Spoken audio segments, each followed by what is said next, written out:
Well, hi, everyone. So, I'm Tirza, she just told you. But that's only what people at work call me. Normal people call me TiDi. And that's all you need to know about me right now, because honestly, I know most of you know the route to LinkedIn. So, a couple years ago, I found out that I'm autistic. I was 35. And that was a huge aha moment. It's like finding out you have a brain that works like a supercomputer, but the interface is so quirky you don't know how to use it. How do you start a program? And then the program starts and it's like, are you sure you want to do this? Are you really sure you want to do this? No, but for real, are you really sure? Or did you mean the other program? And by that time, I'm like, oh my God, anxiety, I am done. So, socializing can be a bit of a problem. It feels like playing a video game on hard mode. Does anyone know what that's like? So everyone knows the basic controls, and you're still struggling to find out how to move. So when someone asks me the question, how are you? I'm like, do you want my medical history, the weather, or what? And then people ask me, they're like, can't you just act normal? And I'm like, normal? Let me download that. Oh, it doesn't exist. But hey, there are some perks. I have this amazing hyperfocus ability. It's great for cybersecurity. I can find things nobody else sees. I can spot a phishing scam from a mile away. And I can also research for 8 hours on doorknobs. Did you know this first patent was from 1878? It's so exciting.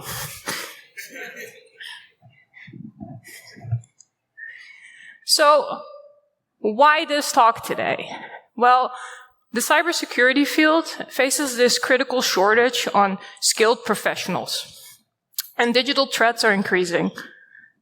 And neurodiverse individuals think of autism, ADHD, but also high sensitivity or highly gifted, and anything else that falls under the spectrum. They have these unique talents. They have a lot of attention to detail, pattern recognition, and most of all, they love puzzles. And what is the cybersecurity field but puzzles? The only problem is that many of these neurodiverse individuals, they face a lot of, how do you say that? Challenges in the traditional educational system. So here's an article from autism.nl, and I actually saw another article this morning where there's actually more kids staying at home. And now we're talking about kids, but there's also a lot of adults. The dropout rate in any neurodiverse type on the spectrum is very, very high. I'm one of them too. I never finished school. So in order for you to understand where I'm coming from and where I'm going with this talk, I'm going to be telling you a little bit about me. So my personal journey. This is at the police hackathon this year. And I've always had a passion for technology. In my neighborhood, I was a computer fixer. When I wasn't babysitting, I was fixing computers. I had this talent and this passion for taking things apart and putting them back together. I also had a lot of struggles with social interaction. I was a loner. I got lost in books. I struggled in school because I was always asking myself, what am I doing here? This knowledge I'm learning here, this is not something I want to do for the rest of my life, so why am I here? Oh, it's nice outside, let's go. So at some point, I actually got kicked out of school. I got into a lot of struggles trying to get back in. I tried to go back into adult education as well. didn't work for me was the same issue. I'm sitting there, I'm learning stuff. At first it's fun, and then it's not. Because I am constantly thinking in my mind, in the back of my mind, why am I learning this? Why am I spending 3 years on Latin? I cannot say to myself, this is something I'm going to use. I'm wasting my time. So I had to become independent very quickly. I had to move out of my house. I had an argument with my parents, kind of really bad one. I had to make sure I had an income. So I started working in hospitality, because that's fun when you're neurodiverse. And then my persistence led me to work at Access for All. I've always been a bit of a fan girl, I guess. And I really, really, really, really, really wanted to work there. I wanted to work there so bad that I wrote them letters for 4 years. And after 3.5 years, I think, I gave up a tiny bit, and I started to not only apply for technical roles, but for customer service roles. And then I finally got this letter. And this letter that led to an interview. And in the interview, they were like, hey, you're actually kind of technical. I'm like, yeah, duh. Do you want to move on and join our help desk? Oh, yes, that's what I applied for the last 3.5 years. Do you not know this? Oh, okay. Yeah, sure. So my persistence actually led to landing a job. And then it actually also attributed to me actually progressing. Because around me, there was a lot of neurodiverse people at the help desk. And they were all so happy to finally have that job, me too, that they were kind of scared to push on and move up. But I got bored. So I asked for more stuff to do. And I grew. Within, I think, 1.5 years, I was a Windows sysadmin. And about a year after that, I was an application manager. And then Access for All ceased to exist. And I had to look for something else. And I got into a big burnout. And this burnout led to me actually being diagnosed and going into this big spiral of actually finding out a lot about myself. And I found out that I didn't like being a sysadmin. I wanted to do other stuff. And just around this time, I went to MCH, May Contain Hackers, which is Y next year. And I found out that I really, really, really love security puzzles. So I applied for a program for dropouts with autism to be educated in cybersecurity. And I was like, yes, this is going somewhere. I'm going to find a job. I could not be more wrong. I spent about 3 years sending out my resume, and all I got back is, I am sorry, but you do not have a high school diploma. I even had one reply where somebody called me up and they said, yeah, I didn't want to reject you by email because I loved your cover letter so much. I wrote something about being Batman and my laptop was my Batmobile and I was going to fight cybercrime. And she said, on your resume, I couldn't find anything about education. I was like, well, it's because I didn't finish any. Oh, yeah, because we would really like to have you on our team. And I'm like, yeah, I'm sorry, if I had a diploma in, what are you looking for? Well, minimum HBO. And I asked, okay, so if hypothetically I had one in hospitality or agriculture, would that be good? She's like, yeah, do you have one? No, I'm sorry. So I just do not understand why we need these things. I'm applying for a job in cybersecurity, IT. Why do I need this? To prove that I'm smart enough? Can't you just let me do a test? Can I prove that in any other way that I am smart enough for this job? And she said, no. This is a strict, really, really strict question. We cannot divert. I now work in cybersecurity.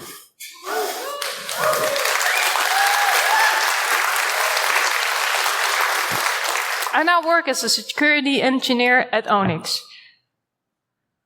Because I'm not going to let people tell me that I cannot do something. I just keep pushing.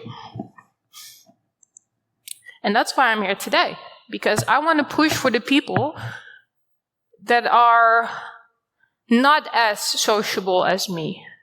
Because for someone with autism, I'm actually highly sociable in some ways. So, the strength of neurodiversity, because that's why we're here. Neurodiverse people, they have this attention to detail that a lot of people don't have. And that's because their brain works differently. So, when I'm thinking about stuff, I'm actually a lot slower than people, because my brain is very linear. It's very straight and it's very focused. Where neurotypical people, they make a lot of pathways. They're really, really good at shortcuts.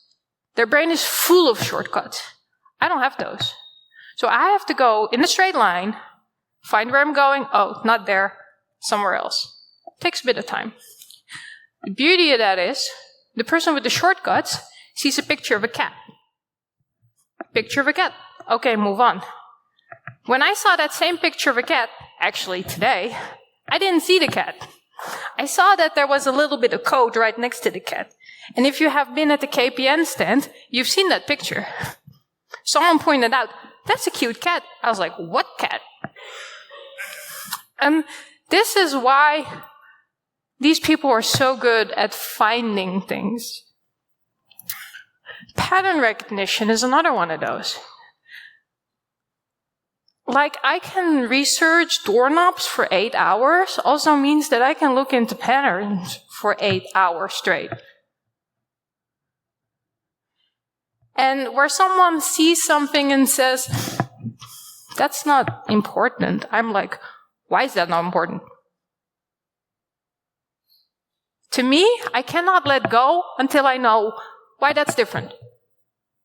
I cannot sleep, eat, drink before I know. And that's also the focus and persistence.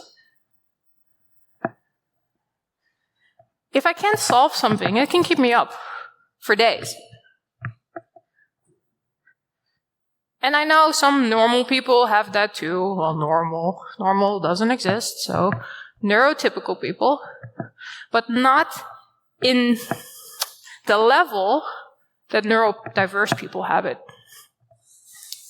And then there's also a big one, and that's honesty and integrity, which is really, really important in cybersecurity. If you ask me, did you take that last cookie? I will just say that I did or did not, because I'm a very straightforward person and I don't care about lies. It's not that people with autism or neurodiversity cannot lie, because that's actually a myth that you see on the internet a lot. I promise you, I can lie. But it takes a lot of energy. And it's not something I'm interested in. My interest is in being open and mostly me.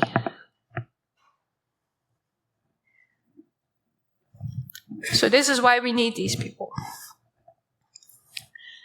There's also some challenges.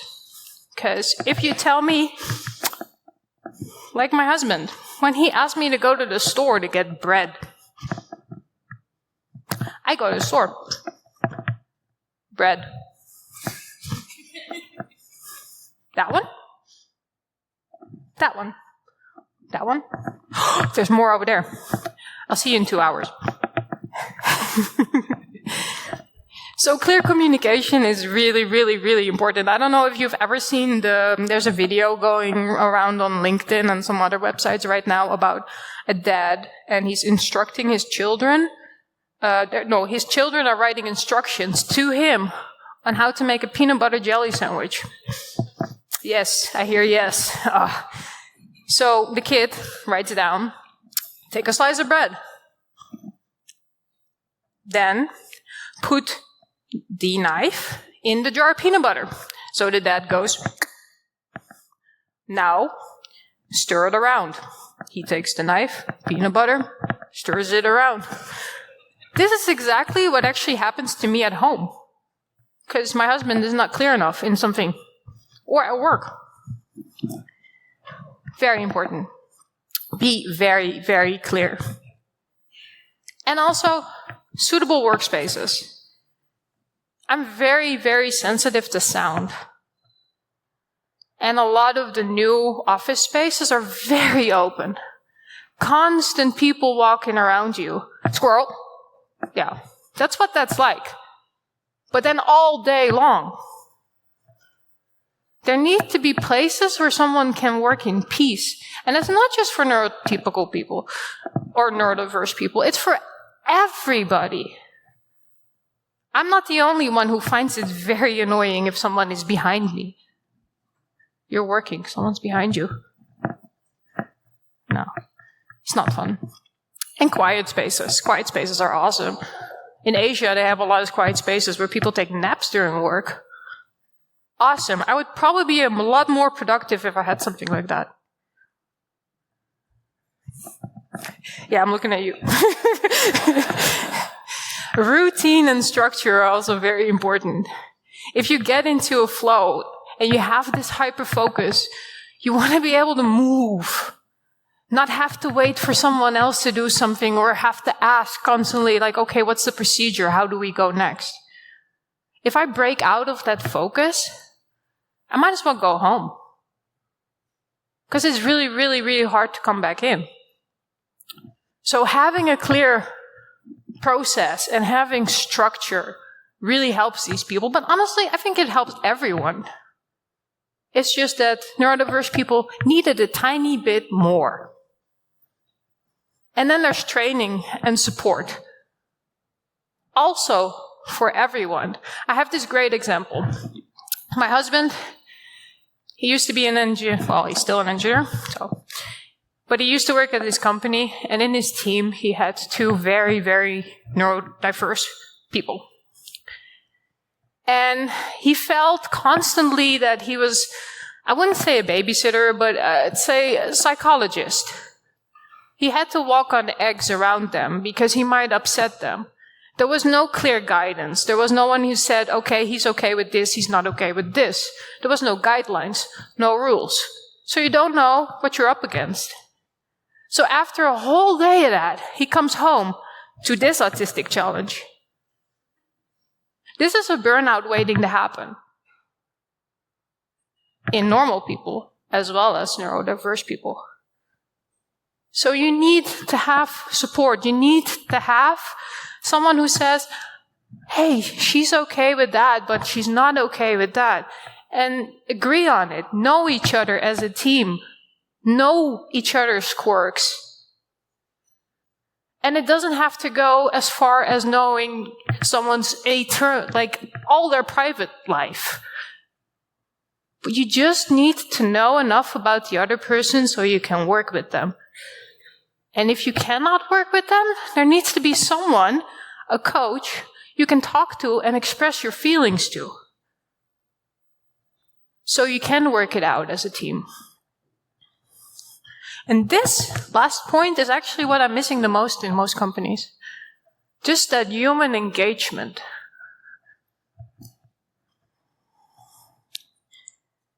So what can we do?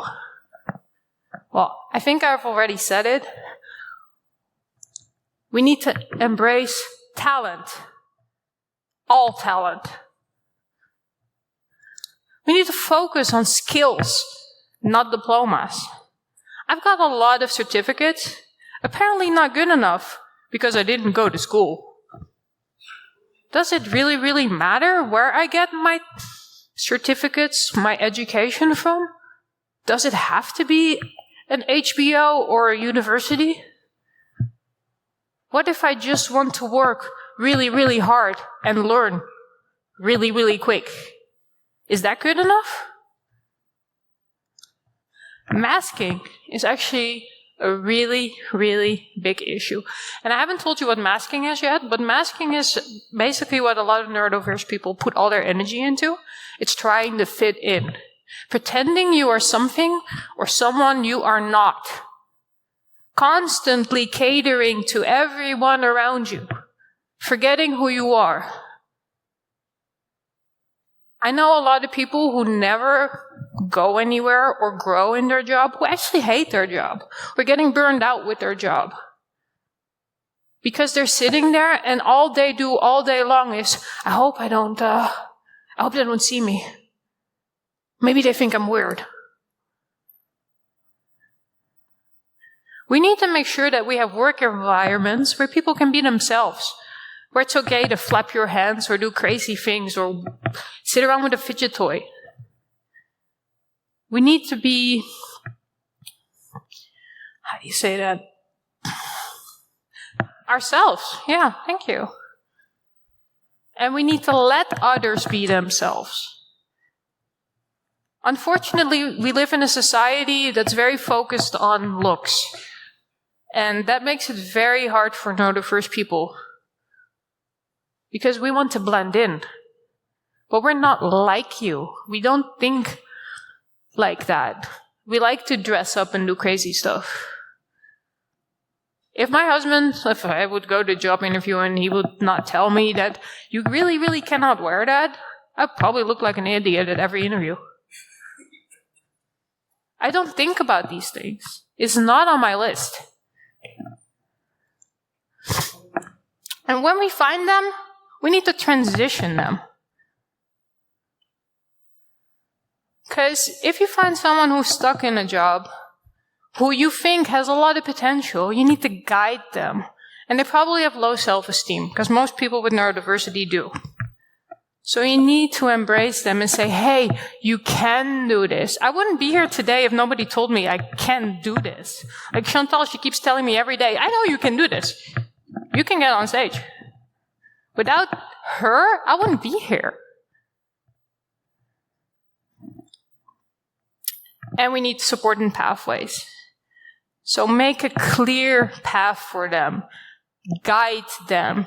Say, okay, this is what we're going to do.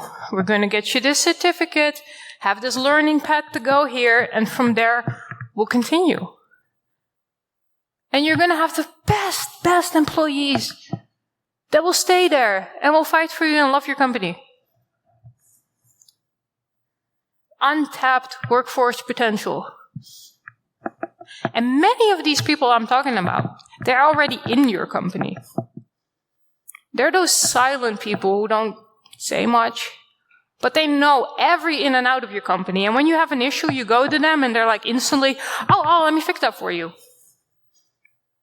This is the people who would excel at cybersecurity. You need to grab them and say, hey, you know what? We need security people. You're here at the help desk. Go.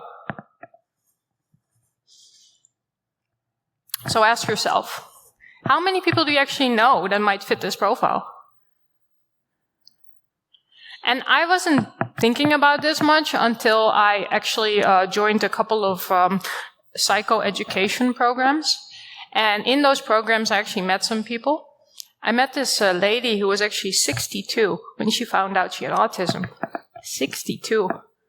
She worked in administration. She didn't like it. She wanted to do something else.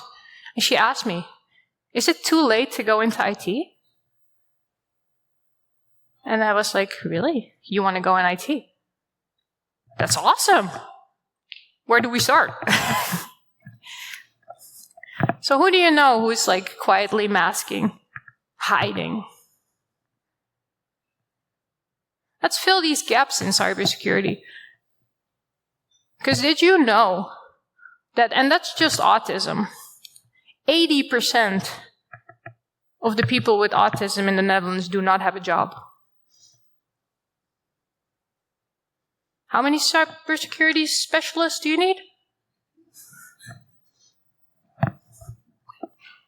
And I know right now there's a lot of programs for people with autism, youngly gifted people. Those programs, they're all up to age category 35. I didn't even qualify for them. And that's great. That's great that we have those. The only problem is those kids, they've never worked before. They have no job experience. They don't know how to deal with other people. They cannot work in a team. These people I'm talking about, they can. They have been. They've struggled through life. They had to prove themselves all the time. They had to work in a team. They had to communicate. And now they want to make a step to cyber. I think we should embrace them. And now you can ask me.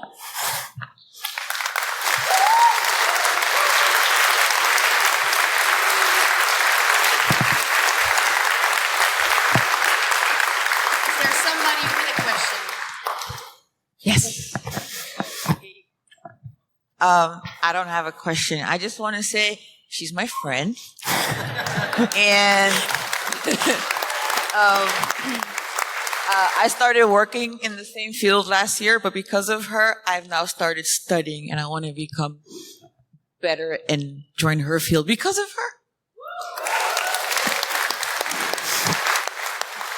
Thank you so much. Anybody else?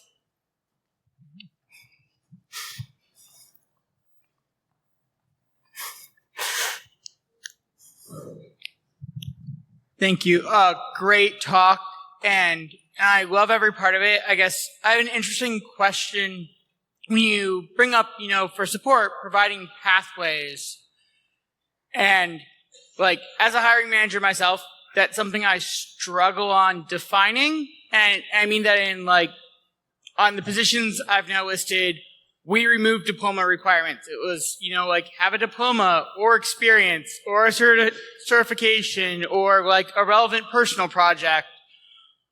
And on the one hand, it opens up for people like you and helps on that. But I also feel like for someone who comes and asks me what's the pathway in, it also kind of puts it in that gray, not clearly defined space. And so do you have any practical advice on how you define that pathway? Because if you remove the roadblocks, you now have the same problem of there's no clear path that's well defined, and I know how challenging that can be. Yeah, thank you. So you have the path of diplomas and certificates. You also have the path of just going and doing. So what I've been doing to actually land a job is, certifications and diplomas didn't work for me. So I went to every security event there is. I went to every CTF there is, and I tried to win them. And I just wanted to get my name out there. And I just talked to a lot of people, even though that's not in my comfort zone. And just by putting myself out there, I actually found a way. And I know that this is very hard for neurodiverse people, and that I am an exception. So this is not for everyone. And that's why I'm saying we need that companies understand where we're coming from and what our issues are, and that they guide us and help us get there. So if you show a lot of potential, instead of instantly being denied, they should be like, okay, so you don't have diplomas. Well, we have trial periods. Come and work for us and we'll see how it goes. Give you a chance. And this is what I'm missing.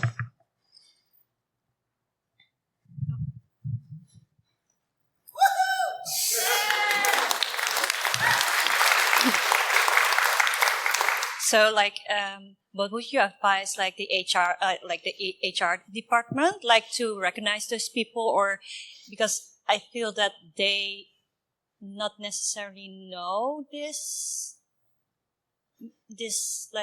about the neurodiverse people, so they can miss those people. Yeah.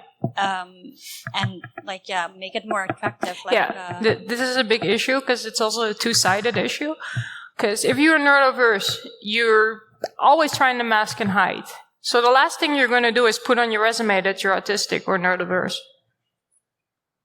And the company you're applying to, they're not psychic. So they just see an unqualified person with no education. So I would recommend to people who are neurodiverse that they actually get a little bit out of their comfort zone and make note of it. Because if HR doesn't know, they cannot act on it. On the other hand, I would like to advise HR to look inside their own company first and look at departments for administration, for help desk, for any support role, for people who've sitting there for a long time, who show neurodiverse features, and see if they can engage with them and see if they want to grow. But like I said, a lot of people are already there, and they already know your company, and they can work for you today, or rather tomorrow.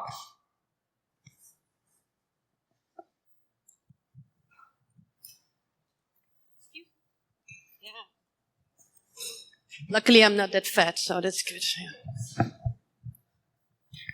Hey, thanks. It's very inspiring talk. As a manager, I sometimes struggle to provide structure, which could help, but also not to micromanage. Because if I provide a lot of structure, it might also feel like, okay, I'm sitting you down as a kid and say, you do this, you do that, and that. How to find that balance? Because you want to also respect the autonomy of the person. Yeah. So usually micromanagement is a one-way street. So I would focus more on a team effort, having the team engaged in how they want to manage themselves. Ask them, what do you need? Don't just go out and make a plan and hope that everyone is okay with that plan. Because they're not, I can tell you now. If they're not actively engaged in making the plan, they're not going to be okay with the plan. It's workable.